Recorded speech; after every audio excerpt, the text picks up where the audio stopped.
and welcome back to Funeral KRT, the podcast where we all feel like ghosts all the time. And we also review nostalgic media, I guess. I'm Harvey Kits Quinn. I'm Tyler Kabosh Grant. God, this movie fucking hurt. I'm Lauren D. Laughlin. I don't know. I'm in jail.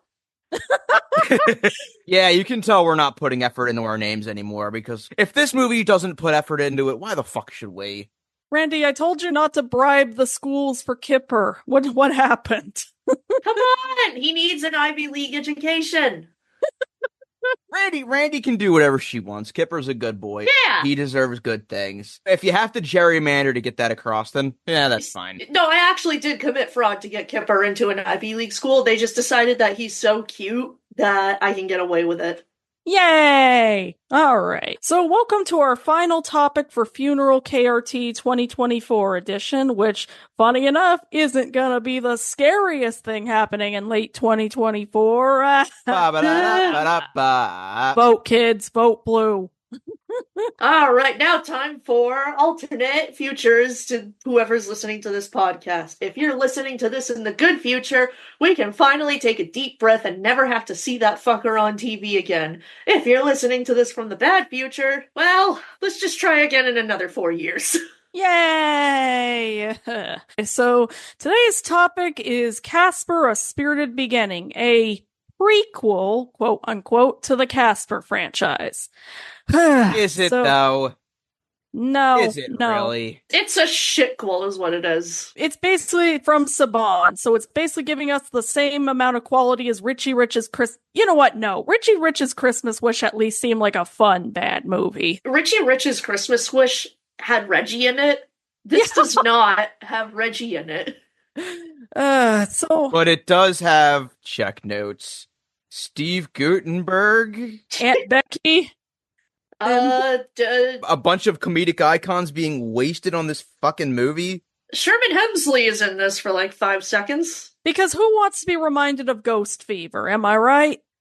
Yeah, no, already getting into this fucking movie. A main problem I have with it is that you have, like, all these comedic giants in this movie. Rodney Dangerfield is in this. Sherman Hemsley, as we mentioned. Michael McKean. Brian Doyle Murray. And they're all relegated to fucking cameos, where they don't do anything. And they don't get anything funny to do. It's such bullshit. Ugh. Okay, well, that's not true. Michael McKean's character does get stuff to do. But the rest, they're side characters, and they're not the funny kind. They're just there. I guess it's fitting for a movie about ghosts to be called soulless, but even by those standards, man. Ugh. So, we should probably get into our history with the Casper franchise. I admittedly grew up with a few of the cartoons because I had one of those giant compilation tapes that had like a bunch of public domain cartoons that included Casper cartoons. But I gotta be honest, I don't think I ever actually liked them. They were pretty much all the same thing. Like, I think I respect Harvey Comics a little more than I actually like them, just because their products just always seemed like, what if insert thing, but good? It's like, it's fine, but it's not that interesting after a while. Hot stuff? I didn't realize you were that evil. No, I'm being punished for how lame my comics were. I melted it. Get it? I mean, with such beloved characters as, check notes, Stumbo the Giant, Baby Huey, Buzzy the Crow, the Cow Souls, the fucking New Kids on the Block, what? This was slightly better than Baby Huey's Easter Adventure, but that's not saying much. There's a lot of things that are better than that. That is not a very high bar to cross. Honestly, the best use of Casper for me has always been the 1995 movie. And it's not to say that's a great movie necessarily. It's flawed. It's very dated in a lot of areas. The humor is hit or miss, and there are some creepy moments that aren't intentionally creepy, but I think it has a good atmosphere and a good vibe to it, and I do think that for the most part it mostly works and has a decent message about dealing with grief and actually does something new with Casper instead of just, what if he wants to be friendly instead of scaring people? Casper 95 is not really a movie that I like as much as I do respect I get what they were trying to do, They did Yeah. a decent job of trying to revitalize the franchise for a new audience, but I'm sorry, I just really feel like Casper isn't really a memorable character, The joke with Casper is just one thing. Everybody's scared of him and he tries to be friendly. I don't remember that premise ever getting a laugh out of me as a kid. And this is coming from the guy who had Casper Meets Wendy on VHS and actually does have fond memories of it. Yeah. I think he's got a cute, appealing design, and that's kind of it. I did, out of curiosity, rewatch Casper's Haunted Christmas recently, and it's not good, but when even that has a few funnier scenes than this fucking movie, and at least has some kind of fun, so bad it's good moments, yeah, I can give it that. The only thing I truly remember about Casper's Haunted Christmas is that it had a fuck ton of Baskin-Robbins cross-promotion. Oh yeah, I remember Oh my that. god. Look for an exciting offer from Baskin-Robbins inside every video. What a sweet deal! And it also referenced Scream for no reason. What? Yeah, there's a scene where he's like, "Do you like scary cookies?" over the phone. It's like, what? Sure, why the fuck not? The kids know what Scream is, right? I mean, I wouldn't be surprised, actually. It was pretty big in the 90s, but I digress. Yeah. I mean, I But- will say about Casper 95, the cameos in that movie were fucking insane.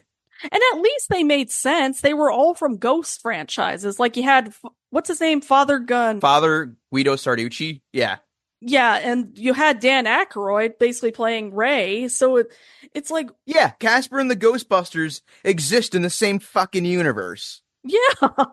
Now, where was Casper's cameo in Frozen Empire? I want to know that. For Casper in general, my only real memory is I finally figured out the name of this computer game I had as a kid called Casper's Early Reader. And I guess it was based off the one with Hilary Duff because I remember there was like a thing where you could like get clips from it. Oh, yeah, that's Casper Meets Wendy. Yeah. Yeah, that one. I had Again, the- Casper Meets Wendy, I actually do have pretty good memories of that movie. Pretty much my only attachment to Casper is the Early Reader computer game, and that's it. I do remember catching this movie specifically on Cartoon Network, and I got bored with it after 5 minutes, and that's all my history with this movie. Oh god, speaking of Cartoon Network, I remember that if I ended up staying home sick in middle school, Casper's Scare School was the only thing that would play in the mornings. So that taught me to never fake being sick. Oh god. Wasn't Bob Saget in that? I think so, yeah. Holy shit. Yeah, he was in that. He was the character of Dash, a character I do not know about, really. So, And and so this movie is directed by a guy who is Disney Channel royalty, for better or worse, Sean McNamara. You gotta give him credit. He directed one movie about a raging monster that destroyed the world, and the other's this movie. But But yeah, this dude is a fucking legend when it comes to, the shit we grew up on as kids. He directed episodes of Even Stevens, That's So Raven, which we talked about. Shake It Up, Ant Farm, which is a show that should be better left forgotten. yes. Zeke and Luther, Out of Jimmy's Head. He was an executive producer on Holy that for shit. 9 Oh my episodes. fucking god, no escape. There's never escape. Who am I kidding? And he directed this summer's big new hit blockbuster, Reagan. Huh. Oh, jeez. Yeah. Huh. Okay. Mr. Johnny Hunt, tear down this mansion. I still cannot get over how terrible that impression is. Jesus Christ. Like, fuck Reagan, but it's so easy to do an impression of him. Jesus Christ. One of the most easily recognizable presidents based on voice alone, and he fucked it up. Good job. And then I also saw Dennis Quaid in The Substance recently, basically playing himself, a repulsive, misogynistic dickhead. Ugh. I can't get over that. That's like doing a bad Kennedy impression. Like, it's so easy. Come on. When even Dana Carvey can do impressions of presidents that are hard to impersonate, like HW and Biden, how the fuck do you mess up a Reagan impression? Come on. But anyway, Can you tell we don't want to talk about this fucking movie? Yeah. We'd Yeah. rather talk about the worst president we've had. Yay! We have a Barney month next month, and yet this is what we're looking forward to the least right now. Nothing in Barney is as bad as this, I gotta say. So maybe it's because of how many times I've watched Casper Meets Wendy as a kid, but for some reason the Saban logo has been burnt in my brain for years now. Yeah, it kind of was for me too, and I'm not exactly sure where it came from. Maybe I rented a tape with it as a kid.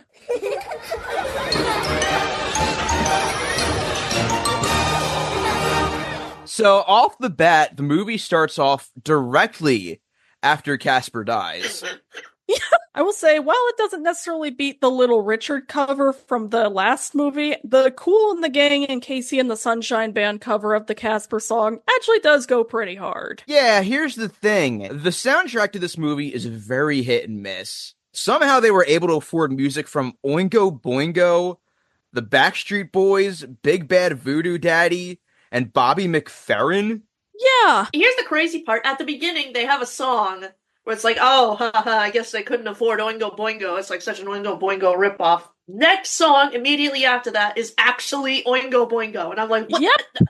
And it's not Dead Man's Party, which would have fit perfectly. But so it opens up with the Midnight Train to Ghost Ya. Yeah. It sure is weird that every ghost on this train, except for Casper, happened to die a stereotype, huh? Yeah, and with terrible puns as well. Scram, deadbeat. I'm in a grave mood. Now let me rest in peace. I would probably actually rather go to hell than ever set foot on that train if that's what I have to deal with. It feels like I'm looking at rejected Luigi's Mansion boss fight pitches. God, it really does. Save the forgotten round, Luigi! You can do it! You know, one of the things that I really hate about this fucking movie is whatever you can say about the 1995 movie, it has something really cool to it in that it was the first movie with a fully CGI lead character, and the CGI actually looks pretty good for the time being. Yeah. The fact that in this movie it's so clear they rushed the artist and made them put out something much shittier and more crunched, it's just an insult to those artists. Yeah. No, it really is. Also, no disrespect to the kid who plays Casper in this, but you can tell that he's really phoning it in, like everyone in this movie. Oh, we'll talk about phoning it in later on. Oh, yeah. Oh, yeah. He's not the only one. The way he says, What are you trying to do? Kill me? is not convincing. Yeah, so Ugh. I don't know why this happens, but, you know, since Casper's on this ghost train to ghost training school, basically, the surfer ghost basically gets him in a chokehold and throws him off the train? Yeah. Casper really didn't even do anything to deserve that. It just happens. Imagine being a child that died, and now you gotta deal with this. Yeah. And then all of a sudden, I'm not sure how this happens, but all of a sudden, it translates to him back in the moral realm where he's in Deedstown. And That was the shittiest transition I've ever seen in a movie. it wasn't even a transition. One moment he's in the ghost world, next he's in the mortal world. No, it wasn't a transition. Also, I'd make a joke about the train going into the wall being a Harry Potter reference, but I don't wanna. No, I will say that ghost train design was bitchin'. Yeah, I like the skull at the front of it. That was pretty neat. I gotta admit, it's pretty hard to fuck up a spooky train. You gotta try to fuck up a spooky train. Also, because this movie had to start reminding me of Son of the Mask, the only person it could get back from the first movie, Ben Stein. Because of course. Yeah, I don't know what it is with the Casper movies, but Ben Stein was pretty much the Stan Lee of this universe. He's also in Casper Meets Wendy, if I remember correctly, where I think he vomits on somebody. Ew. Why? I don't remember the context of that, but I have a very vivid memory of Ben Stein vomiting on someone in that movie. I've never seen that movie. Do you think when he pukes like blah? Well, he actually has emotion in this movie, which kind of kills the point. Like, fuck him, but he's much funnier when he's deadpan. Why would you get Ben Stein and then make him show emotion? He's only at his funniest when he sounds like this. Yeah. Not only that, but this movie commits a cardinal sin of comedy, which is something that happens a lot in this. When Ben Stein runs away from Casper, he runs in front of a car. Missed opportunity for the car to hit him. Yeah. And also another missed opportunity for said car to crash into the vegetable cart that he was stacking. Yep. That is a simple rule in any movie, comedy or not. You gotta have the car crash into a vegetable cart. And first of all, you could have had the car crash into Ben Stein and then have him go, Ow. My cabbages.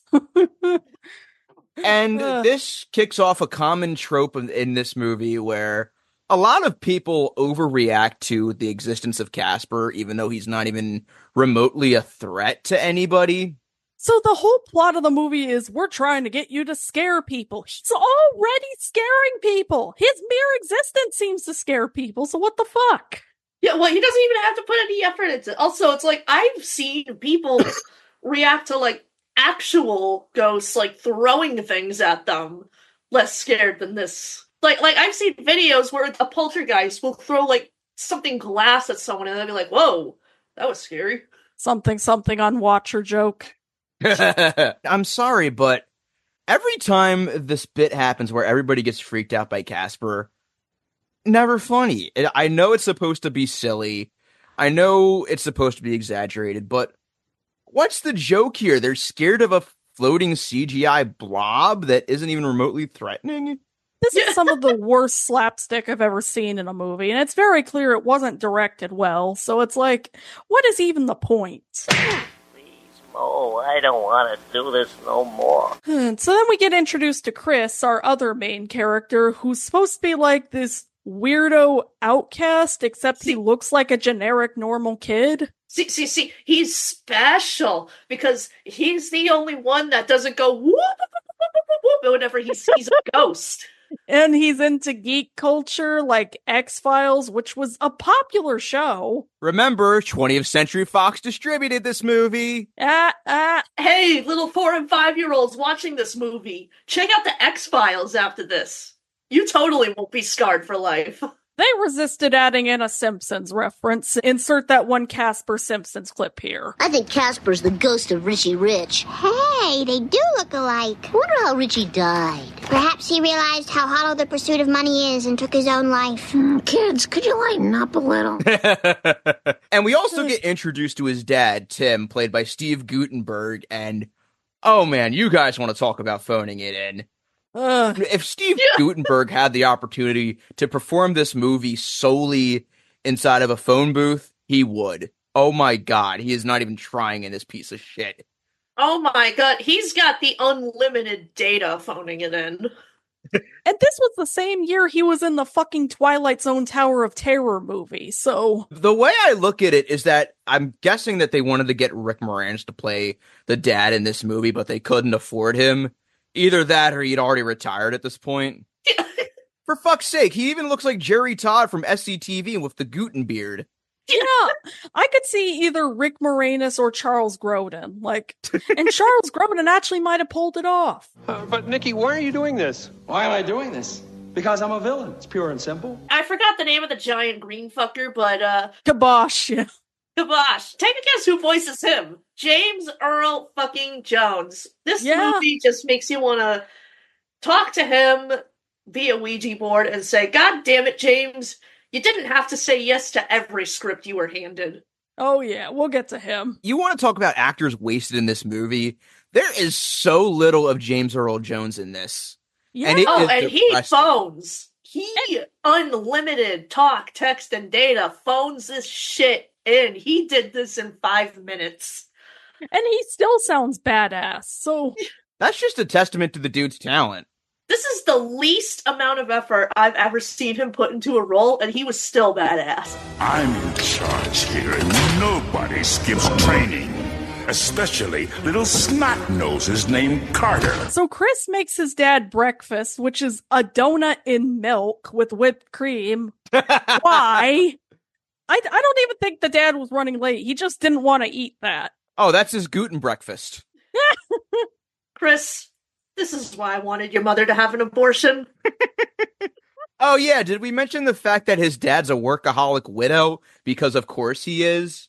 Because it's the 90s. Well, they don't say that the mom is dead specifically, so I'm choosing to believe she just walked out. Is she dead? Are they divorced? Or is she missing? Pick one. And you think, oh, does that mean, like, similar to the first movie, they're gonna tie it into a message of grief and dealing with loss? Nope, they don't do anything like that. Not to spoil the ending, but they do have an Alaska, I wish you died and not her moment. Because, of course, in all fairness, I've yet to see a single, schlocky 90s movie where the character says that and it's not true. I'd bitch about how this movie does not fit the continuity of the first movie at all, but I'm actually glad it barely does because I don't want to associate this movie with that. Like, at least that movie has some heart. Yeah. You know what's ironic, too? While Universal was, doing pre-production on a sequel that was supposed to come out in 99, spoiler, it didn't come out, by the way, they just said fuck it and gave the film rights to 20th Century Fox and told them to make this. Which is funny because apparently they bought back the rights to redistribute this movie, and now you can only watch it on Peacock. So it's like, what? Oh, distributing rights are weird. Also, I love that the Applegate protesters basically just predicting the protests from the SpongeBob episode. Like, it literally sounds like Krusty Krab is unfair! Mr. Krabs is in there! Standing at the concession! Plotting his oppression! It literally sounds like them. Yeah. So Chris's dad is a construction agent that's spearheading the demolition of this mansion called the Applegate Mansion, which is basically has a lot of history to it in the town. And this, of course, catches the attention of Chris's teacher, Mrs. Fistergraff, played by Aunt Becky herself, Lori Loughlin. Playing a teacher. That's not gonna age weirdly. Playing a teacher who's also a leftist. Yep. But, only a leftist for this, one specific shitty mansion. Also, I love that the logic of getting rid of the mansion is, well, we're not getting enough tourist attraction to our town, so we gotta replace it with a mini mall. It's like, yes, a generic-ass mini mall is what's gonna bring tourists in. I mean, in all fairness, this middle-of-nowhere bumfuck town has this dilapidated old mansion that's just sitting there, falling apart and being a hazard. And the plan is to bring in a mini mall that, would bring jobs, would bring, some economic benefit, some shopping, maybe even a grocery store. Maybe this place is a food desert. But no! We need somewhere for the ghosts to live! Yeah, which I'm not saying I wanted this to happen, but I was half expecting the bulldozer to just fall onto the protesters and that to be the end of the movie. Yes, that's the thing. The ghostly trio has all this power to just create maximum fucking carnage.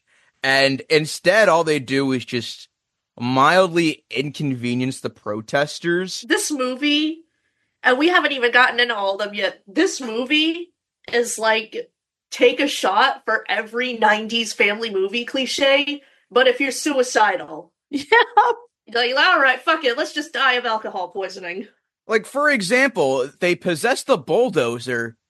They know they can use that to kill all those people and run them over, right? Yeah, they don't do shit. And they possess Brian Doyle Murray, too.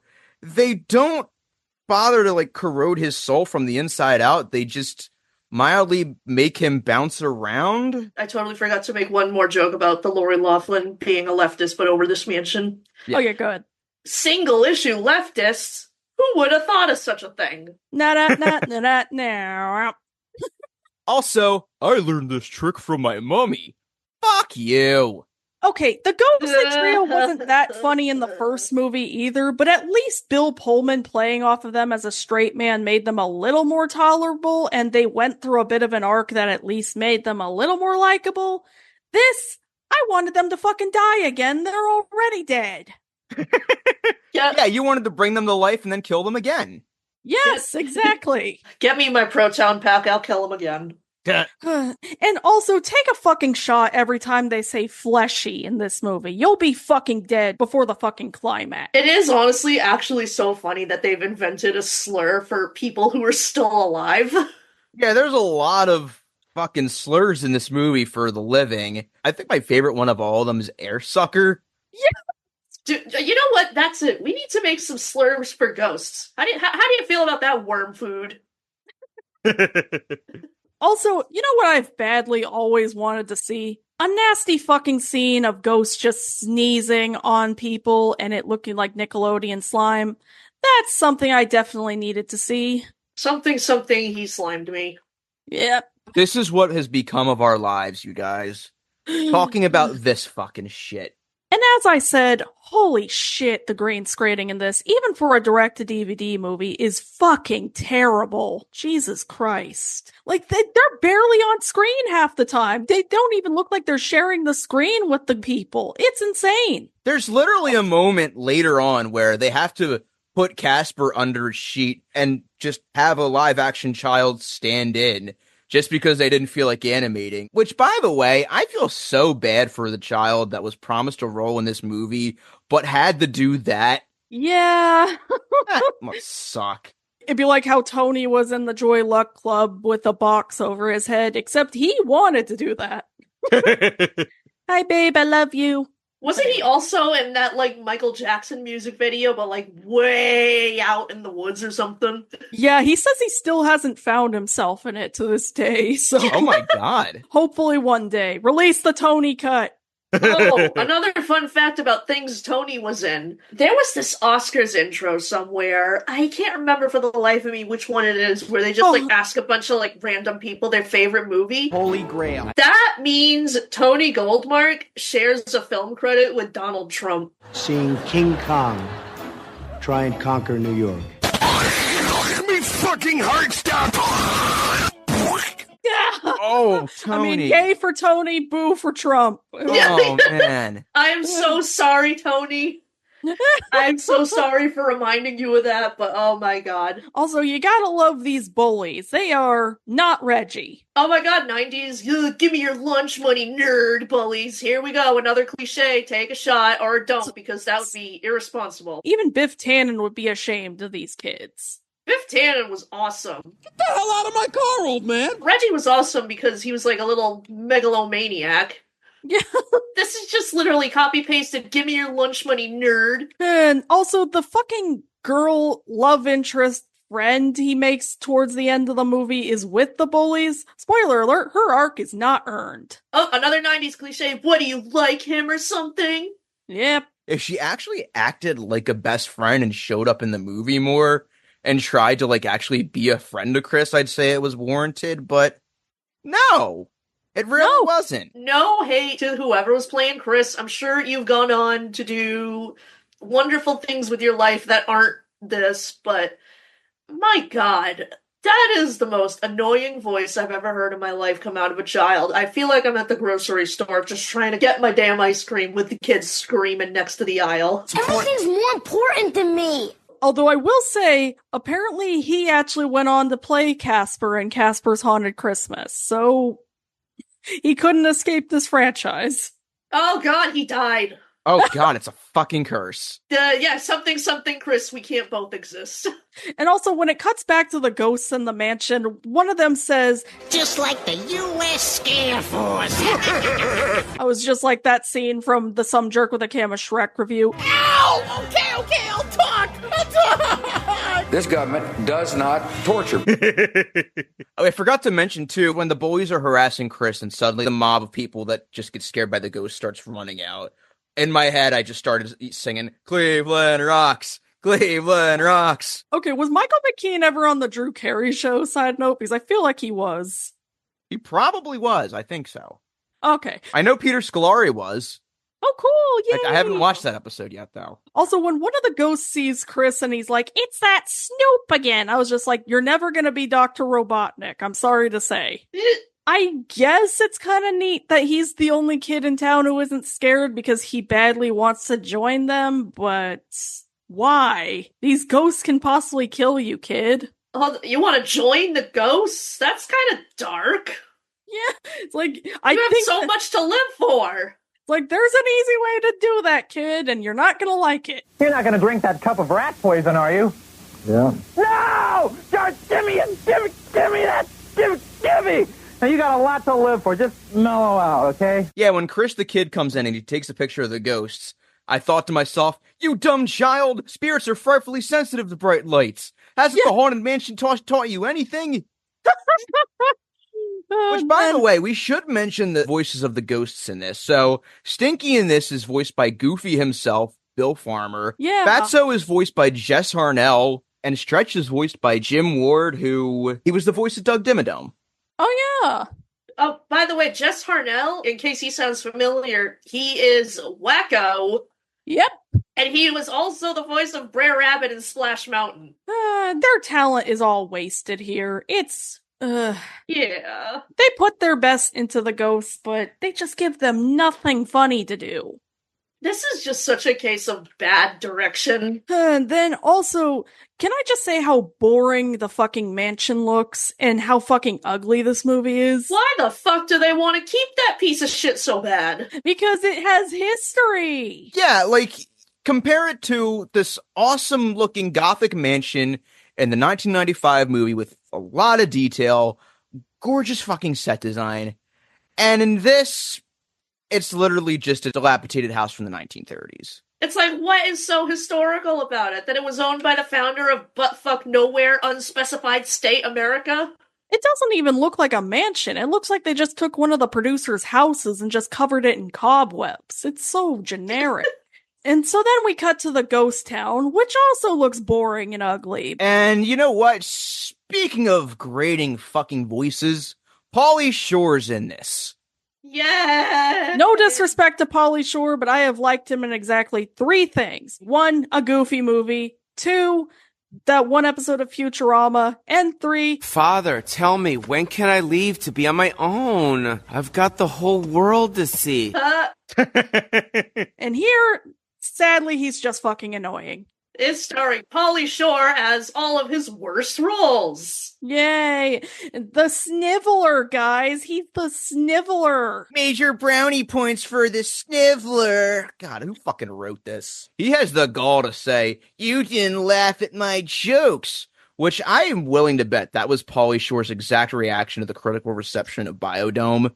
Yeah. So Mufasa and Bobby are a team in this. Why not?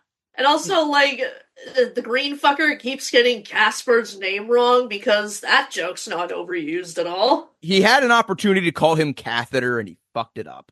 Yes! I know why he couldn't. 0 out of 10, he didn't call him Carper. Maybe it's just because James Earl Jones is very clearly the only one at least trying a little bit in this movie, but the part where Pauly Shore is like, "Sir, your blood pressure's getting high," he's like, "I have no blood," made me laugh. Also, holy shit, imagine James Earl Jones saying Carper.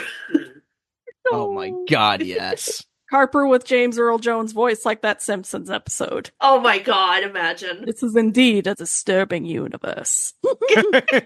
I would like some more kibble, even though I've already had 2 bowls. Also, congratulations, Revenge of the Sith. You're not the worst prequel from a universe with James Earl Jones and ghosts. Obvious joke, obvious. But hey, this movie makes lazy Star Wars jokes as well, so can I. So here's what confuses me. In this movie, Rodney Dangerfield, he plays the mayor of Deedstown, totally wasted role. But if this is going by the 1995 movie continuity, Rodney Dangerfield is an established person in this universe? At least they didn't reference Mel Gibson, I'll give them that. Or Clint Eastwood. Yeah. But I will say, this movie absolutely needed more John Kassir. Yes. And they don't give Rodney Dangerfield anything funny to do, but water is wet, I guess. He gets one funny joke where he tells Steve Gutenberg, "Oh, my wife is very intelligent. It takes her an hour and a half to watch 60 Minutes. One of the few funny jokes in this piece of shit. You could tell that was improvised. No goddamn respect. This movie needed... Hey, everybody! We're all gonna get laid! I'm alright. Nobody's haunting me. Just kidding, I'm not alright after watching this. I'm in pain. I'm not alright. Everybody please worry about me. So then the bullies play a prank on Chris where they're trying to trick him into thinking they're saying sorry when they're actually going to throw a water balloon on him. Yeah, a water balloon filled with slime because they're asking him about, like, his alien comic book or whatever. And they're like, "Man, I wonder what it would be like to be slimed by an alien." Well, you know, we have this leftover ghost slime we need to get rid of, so let's just throw in a bully scene. So they throw it down, but, you know, because it's a fucking 90s Saban movie, the principal has to walk into it, right as it happens, and he immediately blames Chris. Yep, for once I was actually glad Lori Loughlin interrupted a scene, because I was like, what the fuck does this principal have against this poor child? Jesus Christ. Well, Kit, you gotta remember, he is the 90s poster boy for misunderstood children that need to be punching bags by society for some reason. Don't forget the asshole 90s principal. You know, the 90s really did not prepare me the correct way for school, because it turns out every principal I've had was not an asshole. Before that, we also got a really stupid scene where Casper tries to help an old lady, and then once she sees him, she can just run and do cartwheels. Jesus Christ. Like, if you're gonna do this over-the-top scene where everybody freaks the fuck out, make it funny! For God's give sake. us some actually good slapstick. Like, turn it into a fucking angry mob fight where everybody just beats the shit out of each other at the end. Also, take a drink every time there's way too much fast motion in scenes. You'll be dead before the second act. Is it a 90s movie without jingly keys fast motion? Yep. This is what we had to watch before YouTube, slot kids. You better appreciate the time you're growing up in. We didn't have Skibbity Toilet or weird Hornstrop animations of the Amazing Digital Circus. We had to watch this shit. What the f*** am I looking at? The consequences of our actions! And it's only going to get worse from here. So, when Aunt Becky is establishing the Chris, you know, her relationship with his dad and how she just fucking despises him. Good on you, girl. Yes. She says something along the lines of, I shouldn't drag you in the middle of my feud with your father. And I'm thinking, oh, it's okay. We all know you guys are going to hook up by the end of the movie anyway. Oh yeah, no, as soon as she started talking about him, I'm like, oh, okay, this is just like some Hamden, like, enemies to lovers thing we got going on here. So then Chris and Casper meet, and Chris decides to help Casper scare people, again, as though he hasn't already scared people. Yeah, the pacing with this scene is really weird, because it literally goes like this. Casper walks up to him. Hi, I'm Casper. I'm misunderstood. Hi, I'm Chris. I'm misunderstood. Let's be friends. And then they become friends instantly. No heterosexual explanation, by the way. Sure, why not? In a good movie, this would be a queer metaphor. Change my mind. But anyway, so, and then they rip off the Beetlejuice blanket joke by covering Casper with the blanket. Again, I feel so bad for that kid. And, of course, they ham-fist a bunch of stupid Star Wars jokes like, young Spookwalker? Why? It wasn't even a good pun! Yeah! So, here's what confuses me. I could have sworn that in the 1995 movie, it's established that the ghostly trio are Casper's uncles, but in this, they're just random strangers that don't even know him. And then, a spoiler alert for the end of the movie, they basically admit that they're pretending to be his uncles. What? What? This movie has no goddamn logic to it at all. Like, I'm not even a fan of this franchise, and I know that's bullshit. Like, come the fuck on. Can you tell we're having a hard time trying to talk about this goddamn movie? It's very bad. It's very bad. Also, they're never consistent with the ghost logic in this movie because the ghosts can get hurt, but stuff can also go through them. It's so fucking dumb. Yeah, here's the thing. You'll have moments where, you know, Casper will be lamenting to himself. He'll be like, oh man, I don't know how to go through walls and stuff like that. And he'll say this after going through walls. Yep. No goddamn consistency in this movie at all. Nope. The only power he learns, by the way, is stealth mode, which makes him invisible, and I'm just like, stealth mode is just their excuse to avoid having to animate him. Change my mind. Hey, teach me how to scare people! Okay, disappear so nobody can see you and be scared by you. Yay? Oh, yay? Yeah. I mean, good if somebody wants to get jump scared, I guess. I don't fucking know. Snake, try to remember some of the basics of CQC. And somehow they don't hear Snivel sneaking into the wall to eavesdrop on them? Why? Yeah, that is the $1 million question with this movie in general. Just, why? Why everything about this movie? Also, did you ever want to see a ghost fart and vomit? Don't worry, this movie's got you covered. Whole lot of slime in this movie, I don't like that. Ugh. I'm not even gonna call this a fetish movie, I'm just gonna call this lazy. It is. This isn't even fetish at this point, it's just wrong. The only other funny part of this movie gets introduced, by the way, because they're trying to find a guy to demolish the place. They bring in Michael McKean. Yeah, they bring in Michael McKean as this army guy turned demolition agent, Bill Case, and I gotta say, holy shit, my personal headcanon is that Michael McKean somehow had a mental breakdown while filming this, and the performers must have forced him to channel it into his performance, because he is delightfully insane in this. Yeah. Absolutely. He's the only one who, again, isn't just 100% phoning it in. Exactly. Although I will say, a movie with Michael McKean in a mansion, boy, I could be watching Clue right now. Thanks, movie. I think my favorite Michael McKean moment in this movie is when he's talking with Steve Gutenberg about the demolition, and he lights a stick of dynamite like a cigar, and he starts smoking it, and Gutenberg's like freaking out, so he just throws it into like a trash can or something, and his office just catches fire. Yes! I also love the part where he's in the mansion trying to set up and he just shoots at the rat. The rat's fine, by the way, but it's just so funny. It's like, I'm preparing you for later. I love how seriously he takes it. The rat from The Abyss probably had a better time making a movie than this rat. Also, it cuts back to Casper training with the trio, and I sure needed to see Casper have an ass. That is a child. He has an ass for this one specific shot, and just... this is what our lives have become, you guys. Ghost ass. Also, did you ever want to hear the phrase, sorry, giraffe mutations are out this year? Sure you did. Don't tell me you didn't. Is this a movie, or is this a crazy newspaper face tweet? Yes it is. Yeah, so, Snivler snitches to Kibosh about, how the ghostly trio, they're the ones training Casper. And I don't know how this is happening, but, Snivler is calling him through a payphone, but, Kibosh is calling him through crystal ball.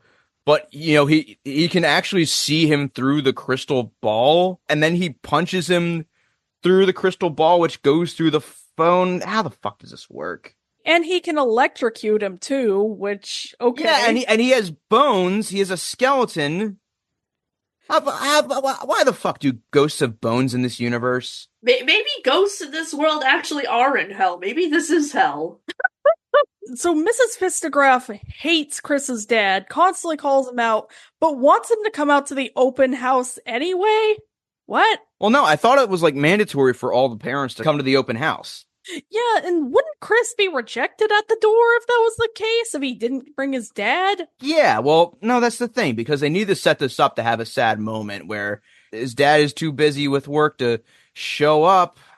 God. How the fuck did this trope live into the 2000s? Bad Jim Carrey. Thoughtlessly typing while your damn wiener kid craves more of the fatherly affection you literally just gave him. Also, if this movie wanted to carry anything over from the 1995 movie, why didn't they bring over the unfinished business stuff? That would actually be a stake. Like, these ghosts would risk being disappeared forever if they don't fucking get this under control. But no, just the mansion will be burned, I guess. That's the worst thing. Oh no, the town will have fresh economic opportunities. We can't have that. No, we can't. One thing I will say about the character of Mrs. Fistagraph is that I love that she's the chill teacher who doesn't punish Chris for being related to an asshole. Absolutely. It's very obvious that, the dad's her enemy, but she's not taking it out on him. If anything, she's very sympathetic to the fact that his dad's a piece of shit. I like that. That was refreshing. She's basically the Miss Honey. Yeah.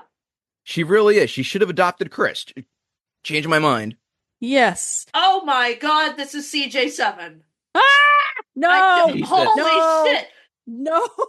This is verbatim CJ7. You have the shitty dad, the circular CGI creature, the teacher falls in love with the dad and is nice to the kid. Oh my god, this is CJ7. Casper J7. Oh no. We're through the looking glass here, people. And also, Chris is randomly racist against the Irish because when he's talking about banshees, he's like, they speak an incomprehensible language. It's like, what? Gaelic? So, eventually Chris's dad gets wind of what he did, and he starts, basically love-bombing him in this really nonchalant way, oh, I'm sorry I missed your thing, bud. I'll make it up to you. Let's have Wild and Crazy Guy Day.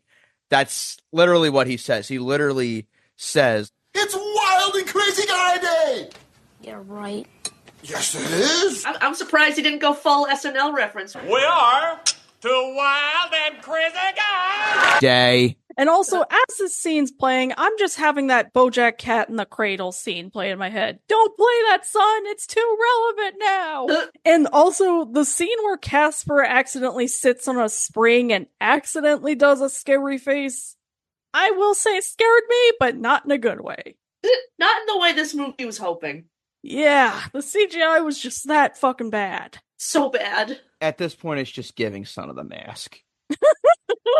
I don't want to talk about this movie anymore, you guys. Also, when Casper comes back to the house and is telling him about how the trio basically abandoned him, he goes into stealth mode because... Why? Because they wanted to save money on effects. You know, eventually Chris just takes pity and he's like, you know what, fuck it, I'm going to train you. And we get this really kind of fucked up scene where Casper flies into the men's bathroom and lands in the stall that the principal's in. And the principal's basically exposing himself to an underage ghost, so it's like, that principal should be fucking registered, Jesus Christ. Is he dead? Yes, but it's still a child. Ugh. But it does lead to wacky shenanigans because he runs out of the stall in his underpants and harasses a female teacher. I need you right now. And he gets his ass kicked. No, really, that was actually pretty cathartic. And Edie McClurg is the librarian. Why? That was her? Yep, that was her. Jesus Christ. What is with this movie and its cameos and wasting them? Because God hates us. And by God, I mean this movie. No, God does hate us. That too. And they do some shitty slapstick involving the bully and getting a globe stuck on his head and knocking over a bunch of shelves. Like, it should be cathartic because this little kid's an asshole, but it's so fucking badly filmed. It's badly filmed, it's badly directed, it's bad. It's just so bad. And, like, it should be cathartic that the bully keeps getting his ass handed to him, but, like, this principal just seems trigger happy and ready to punish any kid at any moment, so it's not really that funny or satisfying. It's just fucking weird. This town is just full of assholes. I love that the principal is so gung-ho that he saw a ghost in the bathroom, but all of a sudden, when the bully says, "No, it wasn't me, it was the ghost," the principal doesn't fucking believe him? I'm not excusing this little shit at all. He deserved comeuppance, but, like... Yeah. Again, consistency. Learn it. So then we cut to the scene where Casper's going around town being nice to people, and he goes to Sherman Henley's store to help him out. And then Sherman Hensley offers him beef jerky. He never takes the jerky. And in all fairness, he's dead. The movie had a prime opportunity for Casper to say, "No, thank you. It goes right through me." You're right. Oh, and we forgot to mention the reason Casper helped him was because he was getting robbed and he scared the robber away, I guess. Because, again, this ghost is very clearly good at scaring people, but he has to do it on purpose for some reason to be a success. I don't know. Yeah, you know what this movie needed? It needed a scene where he goes into a video store and these goons are robbing it, and he takes one of the goons, shoves his hand in a VCR, and just goes to town on it. Hell yeah. But yeah, you really gotta wonder how many of these cameos vary from "I chose to be in this willingly" to "I lost a bet with the producers." Look, I don't need to do this. I've got a fish stick commercial in an hour. Oh, what the hell? I need the money. Also, later on, when Chris is in Mrs. Fistagraph's classroom and making a sign, when Lori Loughlin says, "We gotta honor our heritage," I was like, oh, she probably has a much different meaning for that in real life for her. Wait a minute. Opposing tearing down a dilapidated old piece of shit because it's heritage, when the alternative is fresh new economic opportunity? These aren't leftists, these are conservatives. Yeah. Which is weird because it's like, not to, again, I'm kind of jumping ahead, but like, you know, the assistant to the dad is like calling them all like communists and liberals and stuff. It's kind of the other way around when you really think about it. Blue MAGA. Blue Day. Let's see how these people react to a Confederate statue taken down. Just saying. It would be cathartic if we got a movie that was dedicated solely to Casper and the Ghostly Trio just fucking around with a bunch of Confederate flag flying idiots or something. Fuck yeah, let's do that. You know what this movie is? This is blue MAGA versus red liberals. The only time Steve Gutenberg made me laugh in this movie was Chris's teacher? I should have known. Parent-teacher conference. Ha! My Aunt Sally. Steve, what are you doing, man? We know you don't want to be here, but at least fucking try. Yeah. Listen, if we gotta slog through this fucking review, there was no reason for him to phone this shit in. Because he promises Chris he's gonna go to his parent-teacher conference, but then he finds out that Sheila Fistagraph is the teacher. Even though, you know, these parent-teacher conferences are literally mandated by the state, he just says, fuck it, I'm not going anyway. He was gonna get an arrest warrant, just saying. Yeah, like, I get it, you don't want to get into a feud, but dude, your kid fucking needs you. Yeah. This is your kid, man.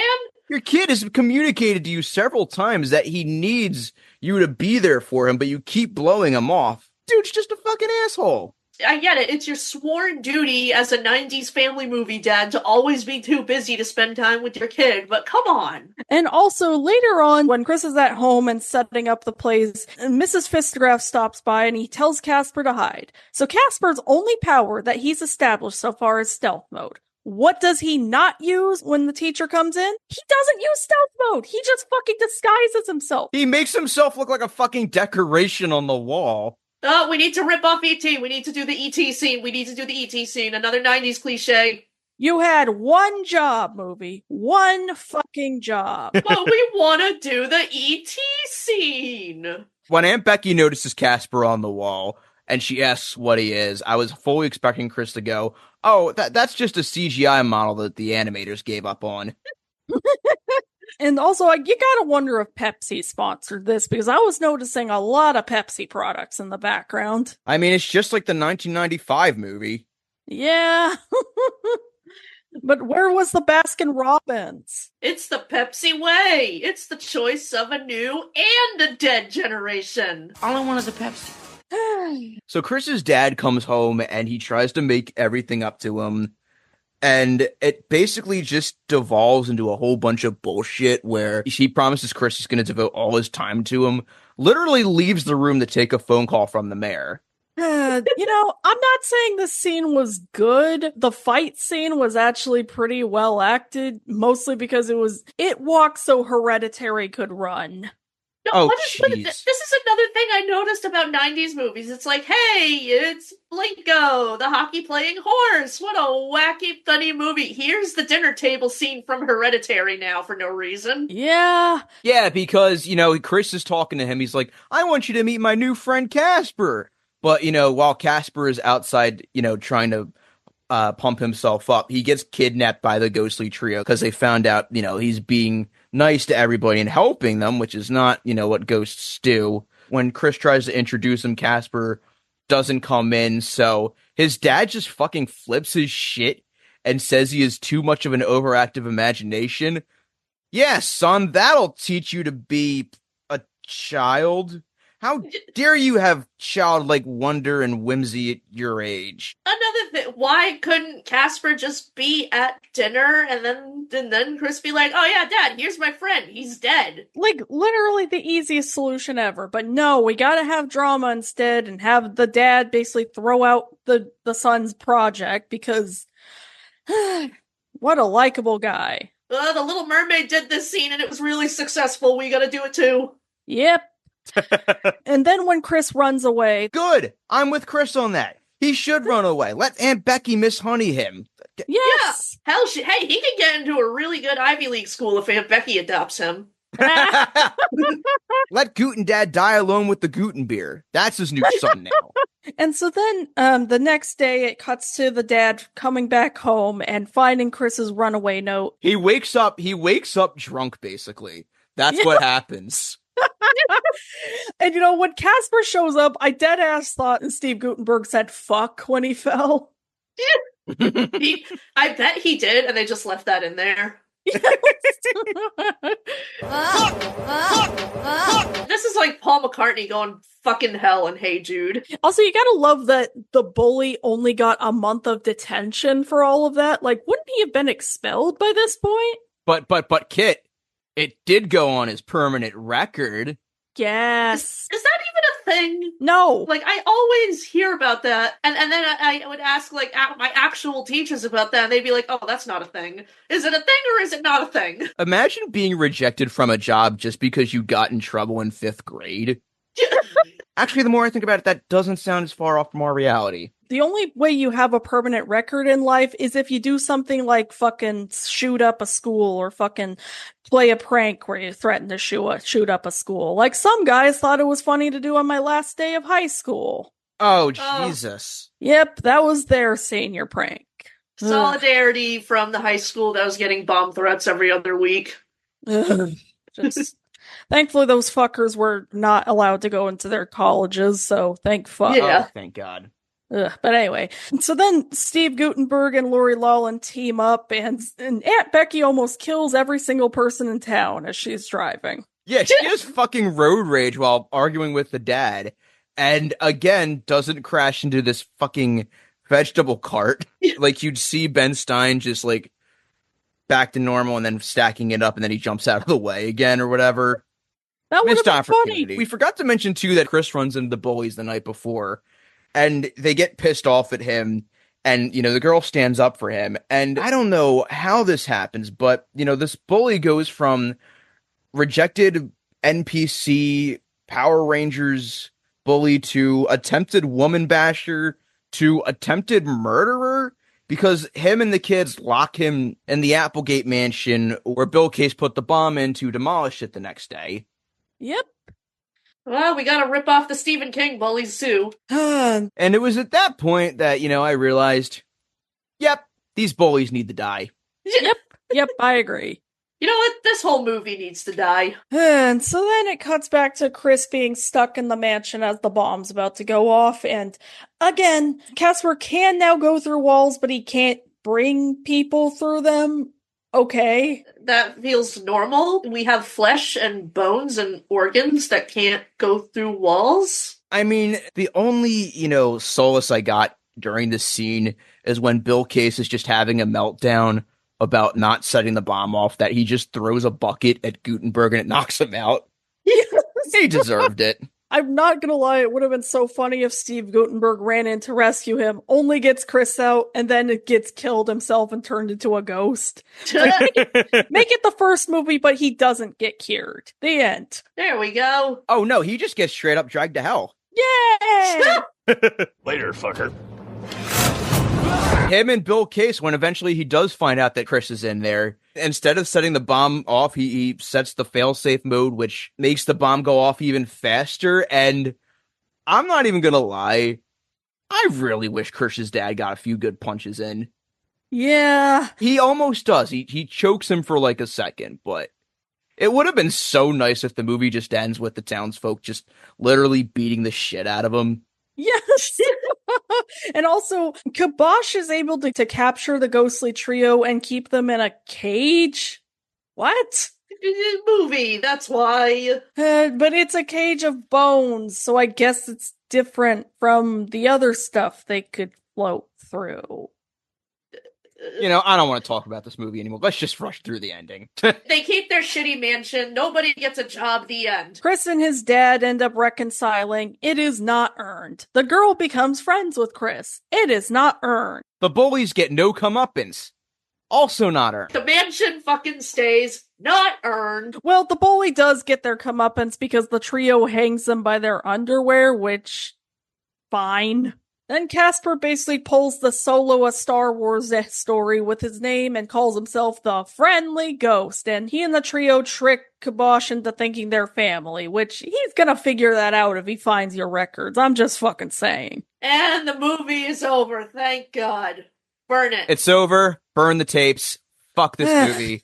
One of the worst goddamn movies I've had the misfortune of watching for this goddamn podcast. That's not an insult. I love doing this podcast with you guys, but this movie broke me. I had the right idea as a kid turning this off as soon as it came on. Oh my god. This isn't worse than Reanimated, but it's probably the topic that gives me the closest vibes to Reanimated. Just an absolutely miserable slog with just every cliche in the book, but somehow managing to be even worse than that. It's bad even by direct-to-DVD prequel standards. It's a fucking mess all around. The effects are bad. The acting is bad. Nobody wants to be here. Yeah. Leave this tape in the fucking mansion and burn it to the ground. I will never complain about YouTube brain rot ever again after watching this. It's clear that brain rot has been a thing since the ancient times now. This is just NPC the movie. NPC townsfolk, NPC dialogue, NPC shenanigans, NPC payoff. Just... Gee, I wonder why the Casper franchise hasn't had anything new in years, unless you count that Ghoster ripoff of it.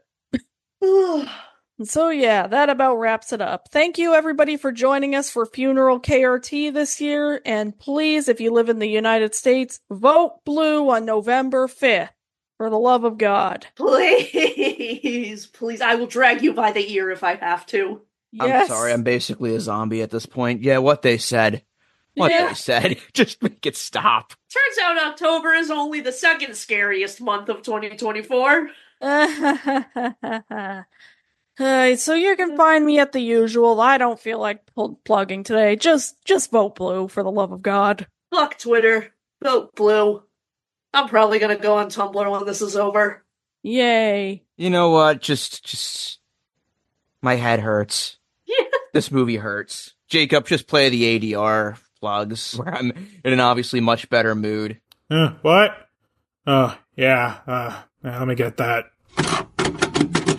As for me, you can find me on the usual spots, Tyler FG on Twitter, Tyler FG96 on Instagram, Tyler FG on Blue Sky. As for the show, you can find us on Twitter at channel_KRT, Channel KRT Podcast, all one word, on Instagram, and Channel KRT on Blue Sky. We also have our Discord server and our Facebook group, which you can find in the link tree in our Twitter bio. And if you want to help support us, you can also check us out on Patreon and Ko-Fi. On Patreon, we have exclusive minisodes, outtakes, and episodes of this very podcast at its earliest convenience. And on Ko-Fi, we just have exclusive minisodes and outtakes for $5 a pop. And of course, thank you to our pals Paul Spicknall, Tony Goldmark, Ashley Hines, and Chris Reyna for pledging to us the $10 level. And a huge thank you to our executive producer, Gomer. Mr. Gorbachev, end this podcast. Funeral KRT, can I keep you? And then we play Sweet Child of Mine. The end. Yes. Oh, yes. They're even better when you're dead.